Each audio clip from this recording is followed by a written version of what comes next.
मागचे दार बंद करा प्लीज. दार बंद करा. कार्यकर्ते बाहेर राहा ना प्लीज. दार बंद करा.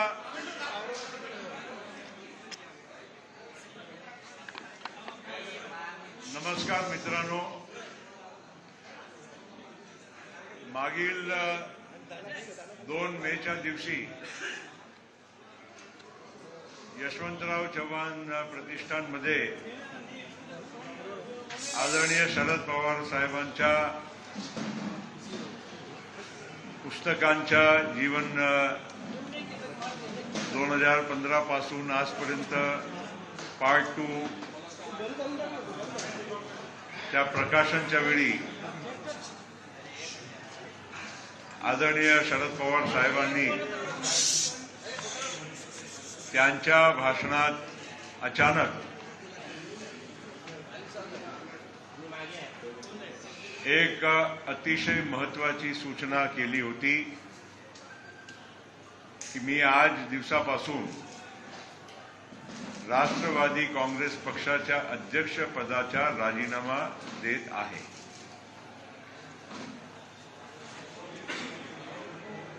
आणि त्याच दिवशी त्यांनी पुढील कारवाईसाठी राष्ट्रवादी काँग्रेस पक्षाच्या अध्यक्षाची जबाबदारी कोणावर सोपावी त्यासाठी एक समितीचा गठन सुद्धा त्यांनी सुचवला होता. आणि माझा नाव त्यामध्ये पहिला असल्यामुळे आणि मी पक्षाचा राष्ट्रीय उपाध्यक्ष असल्यामुळे या समितीच्या निमंत्रक म्हणून मला ती जबाबदारी त्यांनी त्यांच्या भाषणात दिली होती. त्या दिवशी खरोखर त्यांच्या भाषणात जे काही त्यांनी उद्गार व्यक्त केले आम्ही सगळेच स्तब्ध झालो. आम्हाला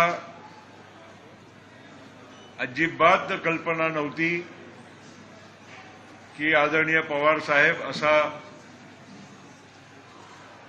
निर्णय त्या कार्यक्रमामध्ये जाहीर करतील.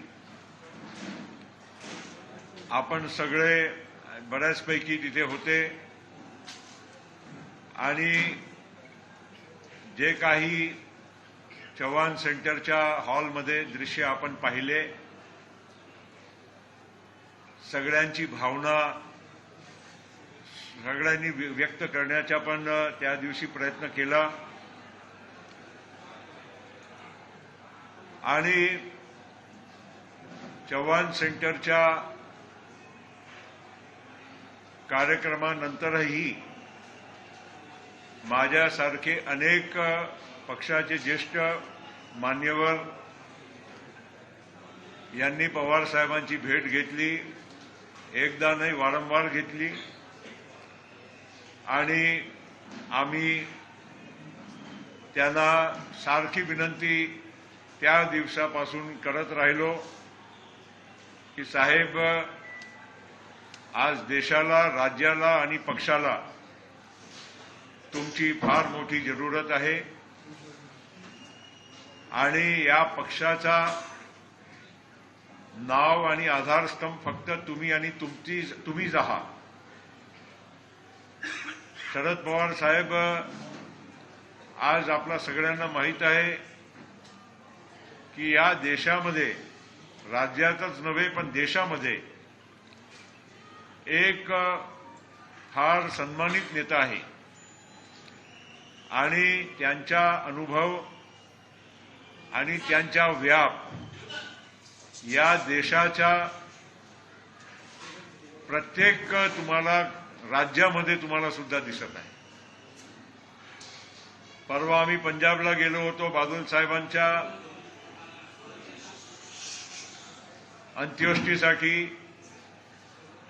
त्यावेळी सुद्धा पवार साहेबांना ज्या पद्धतीनं पंजाबचे शेतकरी जे काही तिथे बादल साहेबांना श्रद्धांजलीसाठी आले होते ते म्हणत होते की पंजाब कधी तुमच्या शेतकऱ्यांच्यासाठी केलेल्या कामाला विसरू शकत नाही।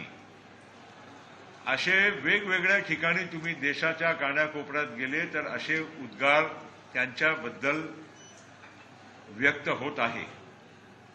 आणि या मागील 2-3 दिवसामध्ये अनेक मान्यवर या देशाचे दिग्गज नेते सुद्धा पवार साहेब नाहीतर सुप्रियाताई किंवा माझ्यापर्यंत त्यांनी आपली भावना व्यक्त करण्याचंही काम केलं। आणि महाराष्ट्रामध्ये राष्ट्रवादी काँग्रेस पक्षाच्या सर्व कार्यकर्त्यांची भावना जिल्ह्यामध्ये गावागावामध्ये आपल्याच माध्यमातून आम्हाला सगळ्यांना दिसायला मिळाली। राष्ट्रवादीच काँग्रेस पक्षच नव्हे पण अन्य अनेक मान्यवरांचाही या महाराष्ट्रामध्ये आणि देशामध्ये पवार साहेबांनी या सक्रिय पदावरून सोडू नये आणि जाऊ नये असा मत व्यक्त केलं। राष्ट्रवादी काँग्रेस पक्षाचे आमच्या कार्यकर्त्यांची तीव्र भावना या मागील 2-3 दिवसामध्ये आपल्या सगळ्यांना बघायला मिळालेली आहे। आणि आज जितके लोक बाहेर आहे हे तर ठीक आहे, पण अख्खा महाराष्ट्रामध्ये देशामध्ये जिथे जिथे राष्ट्रवादी काँग्रेस पक्षाचा कार्यकर्ता आज आहे तो खरोखर त्यांच्या मनामध्ये वेदना आहे, दुःख आहे आणि नाराजी सुद्धा आहे। आणि या भावनाच्या आम्ही नजरअंदाज आम्ही करू शकत नाही। पवार साहेबांनी जे काही निर्णय त्यांनी घेतला, परत मी म्हणतो की त्यांनी आम्हाला कोणाला विश्वासात न घेतलं आणि तेव्हा त्यांनी हा निर्णय जाहीर केला।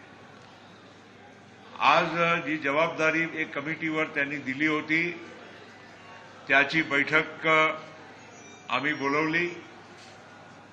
2 तारखेला त्यांनी जाहीर केलं, पण स्वाभाविक आहे बाहेरचेही लोक या कमिटीमध्ये आहे जे या राज्यातले बाहेरचे पण आहे। त्याशिवाय सुद्धा आम्ही 2-3 दिवसापासून त्यांना सतत दररोज भेटत होतो आणि त्यांना विनंती करायचं काम सुद्धा करत होतो। आज कमिटीने या बैठकीमध्ये एक ठराव आम्ही पारित केला आहे आणि सर्वानुमते आम्ही पारित केला है। तो देखिए, महाराष्ट्र की राजनीति में आज का दिन बेहद महत्वपूर्ण। इस बैठक पर सभी की निगाहें टिकी थी। बैठक पूरी हो चुकी है।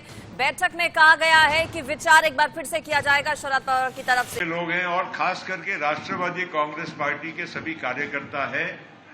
इन्होंने पिछले 3 दिनों से बहुत अपनी भावना को तीव्र तरीके से व्यक्त करने का काम किया है और ये नजारा आपने और पूरे देश ने देखा है और आपके माध्यम से ही लोगों को देखने मिला है।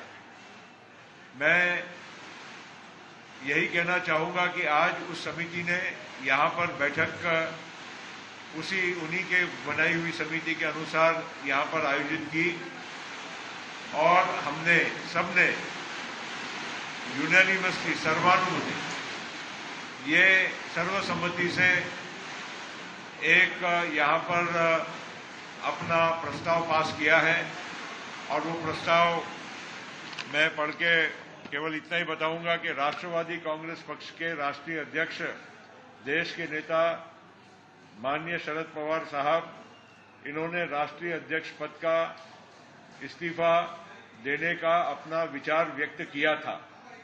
आदरणीय शरद पवार साहब का राजीनामा हम एक मत से सर्वानुमत नामंजूर करते हैं और उनको सामूहिक तौर से ये हम विनंती करते हैं कि उन्होंने अपने इस पद पर कायम रहना चाहिए और ये जिम्मेदारी उन्होंने निभाते रहना चाहिए। तो ये हमारा ये ठहराव है और ये प्रस्ताव को हमने पारित करके अब हम पवार साहब को भी विनती करेंगे कि ये पक्ष की भावना है, पक्ष के सभी जिम्मेदार लोगों को जिनको आपने ये काम कहा था कि अगले अध्यक्ष का आप चयन करिए, तो ये हमारा फैसला है कि हम अध्यक्ष का चयन नहीं कर पाएंगे, क्योंकि सभी की भावना ये है कि आप ही ने इस देश का राष्ट्रवादी कांग्रेस पक्ष का राष्ट्रीय अध्यक्ष पद का कारभार संभालना चाहिए। आप देश के एक माने हुए कद्दावर नेता हैं, सब आपको चाहते हैं, सब आपको मानते हैं, आपका एक स्टेचर अलग है, आपका एक रिस्पेक्ट अलग है, और आपने आज सक्रिय राजनीति में रहते हुए राष्ट्रवादी कांग्रेस पार्टी की जिम्मेदारी संभालना चाहिए।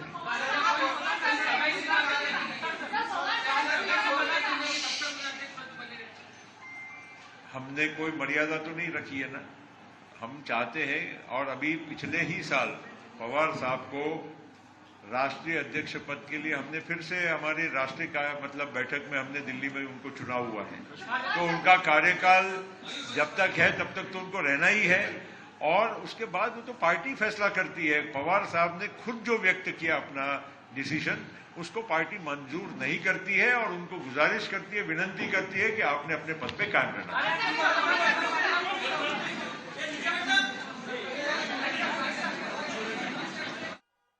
तो एनसीपी नेता प्रफुल्ल पटेल को आप सुन रहे थे। कमेटी की बैठक खत्म हो चुकी है और कमेटी ने यह तय किया है कि अध्यक्ष पद पर एनसीपी के शरद पवार ही बने रहेंगे, यानी कि जो पूरी पावर है एनसीपी की वो शरद पवार के पास ही रहेगी। उन्होंने कहा कि हम आग्रह भी करेंगे शरद पवार से कि सभी जो जिम्मेदारी है वो अपने पास ही रखें। नामंजूर कर दिया गया है कमेटी की तरफ से शरद पवार के इस्तीफे को।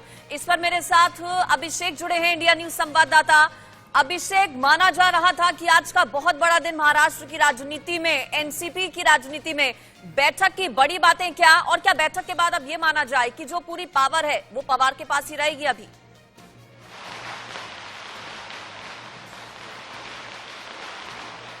और देखिए, बिल्कुल देखिए, 2 मई जब उन्होंने इस्तीफा दिया था उसके बाद से ही समझ में आ गया था कि पूरी पावर तो ऐसे भी शरद पवार के पास है, लेकिन आधिकारिक तौर पर उन्होंने जो कमेटी बनाई थी, कमेटी का बड़ा फैसला आना था। कमेटी ने फैसला किया है कि जैसा कि आपने पढ़े को सुना, ही देश से सुना कि फिर से जो शरद पवार के पास पावर रही है वही पावर उनके पास रखे रहने के लिए इस कमेटी ने पूरी तरीके से एक मत से प्रस्ताव किया है। इस कमेटी में पूरे देश भर के तमाम 1 तो नहीं 20 से अधिक लोग शामिल थे। उस कमेटी की तरफ से बड़ा फैसला लिया गया है कि शरद पवार ही अब अध्यक्ष बने रहें और यह कमेटी फिर से एक बार शरद पवार के पास जाएगी, उनसे रिक्वेस्ट करेगी, निवेदन करेगी कि आप ही अध्यक्ष बने रहें, जो आपने फैसला लिया है वह हमें मान्य नहीं है। तो यही कारण है कि लगातार एनसीपी की तरफ से जितने भी पिछले 3 दिनों से लगातार जो कार्यकर्ता हैं, जो उनके नेता हैं, लगातार मांग कर रहे थे कि किसी भी तरीके से वह इस्तीफा वापस ले लें। इस वक्त तस्वीरें आपको दिखाते चलो, आपको देखिए कि यह बहुत भीड़ है एनसीपी का। जो बाहर का तस्वीरें आप देख रही है, बाहर का जो दफ्तर है, यहाँ पर जो कार्यकर्ता है, जब उन्हें खबर मिली है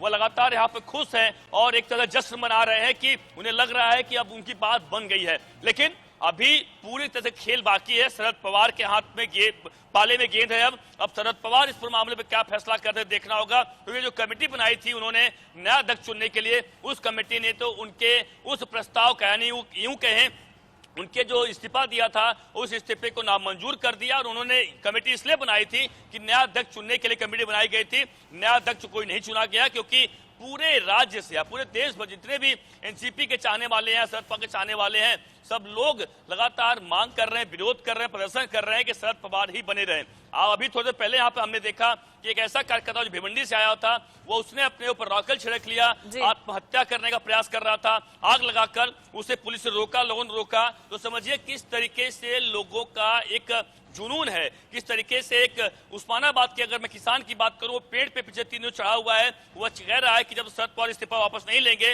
वो पेड़ पर ही रहेगा। तो कहीं न कहीं एक तरह से कह सकते हैं कि एक शरद पवार का जो व्यक्तित्व है, शरद पवार जो चाहते हैं, जो राजनीति रही है पिछले 60 दशक से, यानी कहें 60 सालों से, 6 दशकों से, वह लोग देखे हैं और यही वजह से शरद पवार से लोग दिल से जुड़े हुए हैं और वह नहीं चाहते शरद पवार अचानक इस्तीफा देकर चाहें, और यह उन्हें मंजूर नहीं हो रहा। यही कारण है कि समिति ने बड़ा फैसला तो लिया है, लेकिन अब शरद पवार के पाले में गेंद है फिर से कि शरद पवार क्या इस इस्तीफे पर अब विचार करते हैं या फिर वह अपने फैसले पर अडिग रहते हैं। अभिषेक, लेकिन एक हिंट कल दिया गया था शरद पवार की तरफ से, उन्होंने कहा था कि पुनर्विचार वो करेंगे। देखिए, कमेटी का गठन किया गया और कमेटी का तो फैसला आ गया है, नामंजूर कर दिया गया है, सिरे से एक तरफा फैसला लिया गया है कि एक्सेप्ट इसे नहीं किया जाएगा। अब चूंकि शरद पवार पर निगाहें टिकी हैं, कब तक माना जाए शरद पवार फैसला ले सकते हैं, चूंकि कार्यकर्ताओं में नाराजगी बहुत ज्यादा देखने को मिल रही है।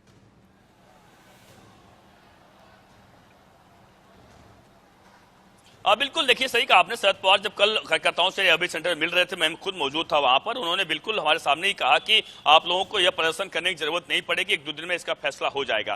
तो देखिए, शरद पवार ने कह तो दिया, लेकिन उन्होंने साफ साफ नहीं कहा था। हाँ, संकेत उन्होंने जरूर दिए थे कि हो सकता है इसका बीच का रास्ता निकाला जाएगा, लेकिन अभी जो कमेटी है, जो कमेटी ने फैसला लिया, कमेटी के जो सदस्य हैं वह शरद पवार के पास आज ही जाएंगे। शरद पवार जो जानकारी है मुंबई में ही मौजूद है, सिल्वर रॉक में अपने घर पर मौजूद है, और यह कमेटी उनके पास जाएगी, आज ही मुलाकात करेगी, और हो सकता है कि आज शाम तक ही इस पूरे मामले पर शरद पवार अपना बड़ा फैसला सुना दें। जानकारी के मुताबिक चूंकि कल शनिवार है तो कोल्हापुर जाने का प्लान पहले से कर रखा है शरद पवार ने, तो हो सकता है पहले कोल्हापुर जाने वाले हैं, उसके पहले ही हो सकता है कि आज महाराष्ट्र के देश को जो उनके चाहने वाले लोग हैं उनको एक बड़ी खुशखबरी वो दे दें, या फिर इसके पीछे वह अपना फैसला जाहिर करते हुए कहें कि नहीं, वह चाहते हैं कि कार्याध्यक्ष बने रहें और उनके जगह पर कोई एक एक्टिंग कमेटी, एक्टिंग जो कह सकते हैं अध्यक्ष, वह बने। तो देखना होगा कि शरद पवार आखिरकार क्या चाहते हैं, क्या करते हैं। लेकिन जिस तरीके से एक बड़ी राजनीति देखने को मिली, लगातार एक बड़े यह भी बात सामने आई थी कि एनसीपी में 2 गुट हो चुके हैं, एक अजीत पवार और एक शरद पवार का गुट हो चुका है। कहीं के जितने भी कह सकते हैं अगर विरोधी रहे भी तो वह धराशायी हो गए, क्योंकि सभी के सभी एकजुट से एक तरीके से आज शरद पवार के साथ खड़े हैं, और वह सभी के सभी लोग कह रहे हैं कि शरद पवार साहब इस्तीफा वापस लें। और यही कारण है कि पिछले 3 दिनों से लगातार महाराष्ट्र में राजनीति की जो एक चीजें देखने को मिली है वह बहुत अलग तरीके से देखने को मिल रही है, और यही कारण है कि आज जो एनसीपी की हर मीटिंग पर हर शरद पवार के उन तमाम पहलुओं पर लगातार नजर है। अब लेकिन वही फिर आखिरी बात आती है कि शरद पवार के पाले में गेंद, शरद पवार क्या अपना फैसला वापस लेते हैं या फिर वह फिर से कहते हैं कि नहीं, वो अपने फैसले पर कायम है। बिल्कुल, तो क्या एनसीपी के सर्वे सर्वा शरद पवार ही बने रहेंगे? अब शरद पवार के अगले मूवमेंट पर निगाहें टिकी हुई हैं। तस्वीरें चूंकि आप एनसीपी दफ्तर के बाहर मौजूद हैं, अभिषेक दिखाइए, क्या ये मुमकिन हो पाएगा आप लोगों से बात कर सकें? चूंकि समर्थकों में बहुत ज्यादा गुस्सा इस पूरे फैसले को लेकर शरद पवार के नजर आया। आपने भी बताया कि एक कार्यकर्ता की तरफ से, समर्थक की तरफ से अपने ऊपर केरोसिन ऑयल डालकर जान देने की कोशिश की गई। तो ये दिखाता है कि शरद पवार का राजनीति में कद कितना बड़ा है, साथ ही साथ उनके प्रशंसक कितने हैं, कितने उनके समर्थक हैं।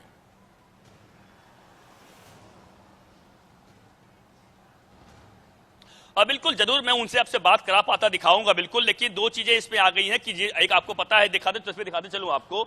यह करीबन मैं 100-200 मीटर दूर खड़ा हूं, इसलिए खड़ा हूं कि वहां पर पुलिस ने इस वक्त अब वहां पर जैमर लगा दिया है। कारण साफ है कि जिस तरीके से कार्यकर्ताओं ने उत्पात पथाना शुरू किया, जिस तरीके से कार्यकर्ताओं ने एक अपने ऊपर रॉकेल छिड़क कर आग लगाने का प्रयास किया, यही वजह है कि उस पूरे एरिया को एक तरीके से जैमर कर दिया है, तो इसलिए वहां नेटवर्क नहीं मिल रहा है, आपको बता दूं। और यही कारण है कि मुझे कुछ दूर आना पड़ रहा है यह बताने के लिए, लेकिन फिर भी मैं कोशिश करता हूं चलते चलते कि जहां तक नेटवर्क मिलता आपको बिल्कुल हम दिखाएंगे, तो वो बताएंगे। लेकिन जिस तरीके देखिए किस वक्त आपको झंडा लगातार लहराता जा रहा है, दिखाता जा रहा है, किस तरीके से पटाखे फोड़े जा रहे हैं, लोग खुशियां मना रहे, डांस भी करते हुए दिखाई पड़ रहे हैं, क्योंकि लोगों को अब यह लग रहा है कि शायद उनकी बात बन गई है, उनकी बात मान ली गई है। लेकिन मैं फिर कहूं आपको कि यह बात शरद पवार को तय करनी है। शरद पवार बताएंगे कि क्या वह फैसला अपना वापस लेते हैं या फिर अपने फैसले पर अडिग हैं। कुछ कार्यकर्ता यहाँ खड़े भी हैं, थोड़ा दूर हम इनसे बात कर लेते हैं। क्या कहेंगे आज जो मीटिंग की कमेटी का जो फैसला है, किस तरीके से आप लोग ले रहे हैं? क्या जो कार्यकर्ता को अपेक्षित था और जो पवार साहब ने हमें बोला गया था कल के दिन में कि आपको नाराज नहीं करेंगे, आज पूरी कार्यकारिणी बैठक में ये हुआ है कि ये राजीनामा नामंजूर है। इसकी हमें बहुत खुशी है, और जो दिवाली दसरा जो आज है वो हमारे लिए बहुत कुछ है। अभी भी लगता है कि अभी जो पवार साहब के पाले में गेंद है, पवार साहब फैसला करेंगे। बिल्कुल पवार साहब फैसला करेंगे, और हमें जब तक मालूम है, हम लोग 23 साल से इस पार्टी से जुड़े हैं, पवार साहब किसी को नाराज नहीं करते। जो 3 दिन से पवार साहब देख रहे कि कार्यकर्ता सही मायने कि चाहते हैं कि पवार साहब ही इस पद के लायक है और वही रहेंगे, आखिर तक वही रहेंगे, तो हमें नाराज नहीं किया है। आज यही डिसीजन हुआ है कि कंटिन्यू पवार साहब इस पद पे। जैसा हो, अरे देश का नेता कैसा पवार साहब जैसा हो, अरे देश का नेता कैसा हो पवार साहब जैसा हो। कि तमाम जो कार्यकर्ता हैं खुश हैं और यह जाहिर सी बात है मांग करें देश का नेता कैसा हो, पवार साहब जैसा हो। और यह देख रहे हैं कि इनके हाथों में तमाम जो पोस्टर्स और जो लेके बैठे हुए हैं आमी सर्व साहिबान सोबत, यानी इसका हिंदी मतलब बताऊं, हम सभी साहब के साथ हैं, शरद पवार साहब के साथ हैं। तो यह साफ है कि शरद पवार को सच में चाहने वाले जो महाराष्ट्र में मैं जानता हूं, पूरे देश में जानता हूं कि किस तरीके से लोग उन्हें चाहते हैं, उन्हें मानते हैं। और यही कारण है कि आज फिर से एनसीपी दफ्तर के बाहर एक ऐसा जमौरा लगा हुआ है कि जो लोग यह देख रहे हैं कि किस तरीके से शरद पवार को लग रहा है इन्हें कि शरद पवार उनकी बात मान जाएंगे। देखिए पटाखा फिर से जलाया जा रहा है, यहाँ पे देखिए पटाखों की आवाज आप सुन पाएंगी, पटाखों की आवाज आप सुन पाएंगे। देखिए पटाखे यहाँ फोड़े जा रहे हैं, पटाखे की आवाज सुनिए, पटाखे किस तरीके से कर रहे हैं, तो उनके पटाखे फोड़े जा रहे हैं, लगातार डांस हो रहा है। मतलब साफ है कि लोगों को अब लगने लगा है कि शरद पवार साहब तक बात पहुंच गई है बहुत तरीके से और शरद पवार उनकी बातों को नजरअंदाज नहीं करेंगे। जो कमेटी ने बड़ा फैसला लिया उस कमेटी के फैसले के मुताबिक ही वह काम करेंगे। लेकिन शरद पवार के पास जब एक कमेटी के साथ जाएंगे देखा जा तो सकता है क्या साफ तय तौर करेंगे पर। शरद पवार देखना होगा। लेकिन जैसा कि बिल्कुल हम कल की बात आप दिखा रहे हैं किस तरह से आतिशबाजी हो रही है, समर्थन में नारेबाजी हो रही है, नृत्य करते लोग कुछ दिखाई दे रहे हैं। तो अब पूरे तरीके से निगाहें टिकी हैं देखिए शरद पवार के फैसले पर। 2024 के लिहाज से कैसे इसको माना जाए, कैसे इसे देखा जाए अभिषेक? चूंकि कई तरह की अटकलें लगाई जा रही थी कि इस्तीफा अब शरद पवार ने दे दिया है तो फिर आखिर एनसीपी को लीड कौन करेगा, किस तरह से करेगा, 2024 पर कितना प्रभाव पड़ेगा। लेकिन अब जब कमेटी ने नामंजूर कर दिया इस्तीफा, साथ ही साथ कहा कि हम आग्रह करेंगे शरद पवार से कि वो ही अध्यक्ष पद पर बने रहें, तो 2024 के लिहाज से कितना महत्वपूर्ण हो जाएगा ये फैसला?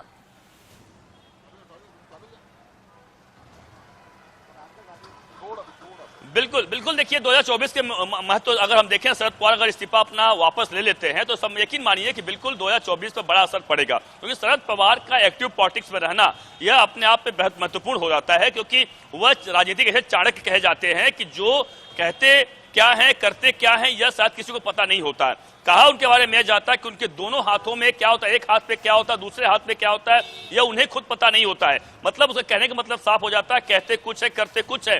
तो बहुत अलग तरीके से राजनीति करते हैं और उनके बारे में भी कहा जाता है मौसम वैज्ञानिक है। आगे होने वाला क्या होता है वह पहले ही भाप लेते, पहले जान लेते क्या होता है। और यही कारण है कि उन्हें आज तक कोई डिगा नहीं पाया, कोई हरा नहीं पाया और कोई किसी कितना भी उनके खिलाफ तमाम, चाहे अंदर की राजनीति हो या घर की राजनीति हो या बाहर की राजनीति हो, कोई कुछ उनके खिलाफ नहीं कर पाता है।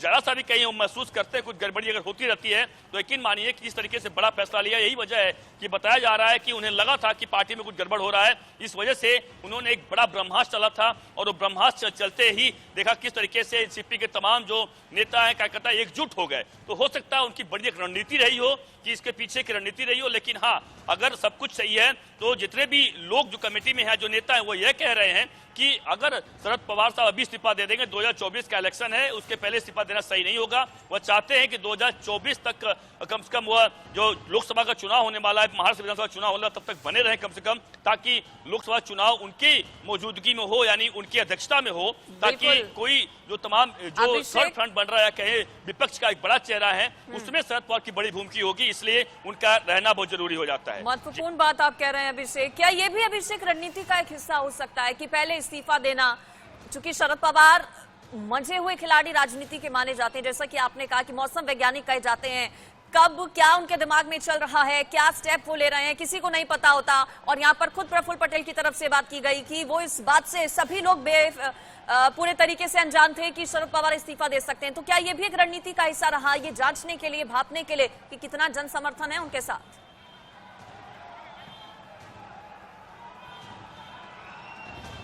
बिल्कुल बिल्कुल सही कहा कि बिल्कुल एक, जैसा कि मैंने बिल्कुल कहा कि मौसम वैज्ञानिक कहे जाते हैं वो, कि पहले आगे होने वाला क्या होता है वो समझ जाते हैं। और यही कारण है, जैसा मैं बता रहा हूं कि जो जानकारियां आ रही हैं कि पार्टी में जो कुछ सब कुछ सही नहीं चल रहा था अंदरूनी खाने से, और यही कारण है कि उन्हें लगा कि कुछ गड़बड़ हो सकता है। यही वजह है कि उन्होंने एक तुरिप का इक्का चला, एक बड़ी चाल चली और उस चाल में सभी लोग धराशायी हो गए, या यूं कहें जितने भी उनके कार्यकर्ता थे, नेता थे, वह सब एकजुट हो गए फिर से। एक जो आप देखिए 1999 में उन्होंने एनसीपी पार्टी बनाई थी सोनिया गांधी से अलग होकर, सोनिया गांधी के विदेशी मुद्दे को लेकर, और फिर से हालांकि सोनिया गांधी के साथ यानी कांग्रेस के साथ उन्होंने लगातार सरकार बना काम भी किया, लेकिन जो एक लगातार उनके आरोप लग रहा था कि शायद वो बीजेपी के साथ जा सकते हैं, एक क्योंकि वह ऐसे राजनेता है 60 दशक जो 60 सालों से कहें 6 दशकों से लगातार एक किसी विचारधारा के खिलाफ लगातार वो लड़ाई लड़ते आए हैं। तो उनके बारे में कहा जा रहा था कि वह नहीं चाहेंगे कि किस तरीके से दूसरों के साथ तो दूसरी सरकार बनाए, लेकिन आने वाले समय में क्या होगा। लेकिन ये साफ है कि जिस तरह देखिए तमाम जो नेता हैं वह निकलने का यहाँ पे लगातार प्रयास करें, हम लगातार उनसे रूबरू करेंगे, दिखाने का प्रयास करें, कुछ बात भी करने की कोशिश करता हूं मैं कि किस तरीके से यहाँ पे तमाम जो नेता हैं वह क्या कह रहे हैं। लेकिन आप देखिए कि इस वक्त तमाम जो नेता हैं, यह देखिए किस वक्त नेता बोल रहे हैं, मैं उनसे बात, भुजबल साहब बोल रहे हैं, उनका समय मिलेगा तब। चलिए नहीं भला अभी लोग जो है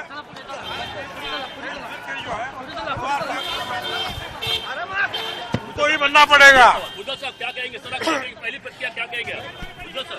बहुत अच्छा हुआ है, सब लोगों ने जो एक दिल से जो है उनका जो इस्तीफा नामंजूर कर दिया, उनको कहा कि आप ही रहेंगे। लेकिन मुझे पता है कि आप सब बहुत सालों से साथ में शुरू से हैं और आप देखा 3 दिनों से बहुत परेशान थे, व्यक्तिगत तौर पर परेशान थे आप। परेशान तो थे, मान ही नहीं रहे थे पवार साहब। अभी सारी जनता बोल रहे है तो कहाँ जाएंगे, अभी उनको मानना ही पड़ेगा। मानना पड़ेगा, अभी वापस जाएंगे, पवार साहब जाएंगे, हम मिलेंगे, अभी उनका समय लेकर जाएंगे भाई। बिल्कुल। लेकिन एक आखिरी सवाल सर, लेकिन अगर नहीं अरे हमारा जो नहीं मानते हैं, अगर फिर पवार साहब अरे नहीं मानना पड़ेगा, अभी नहीं मानने का कोई सवाल मानना पड़ेगा। बिल्कुल, ये देख रहे हैं कि छगन भुजबल साहब हैं, एनसीपी के बड़े कद्दावर चलिए नेता, ठीक देख रहे हैं है, किस तरीके से कर रहे हैं, उन्हें मानना ही खबर पड़ेगा। पर नजर बनाए रखिएगा, अगला कदम क्या होगा शरद पवार का, इस पर जानकारी अपने दर्शकों को देंगे। फिलहाल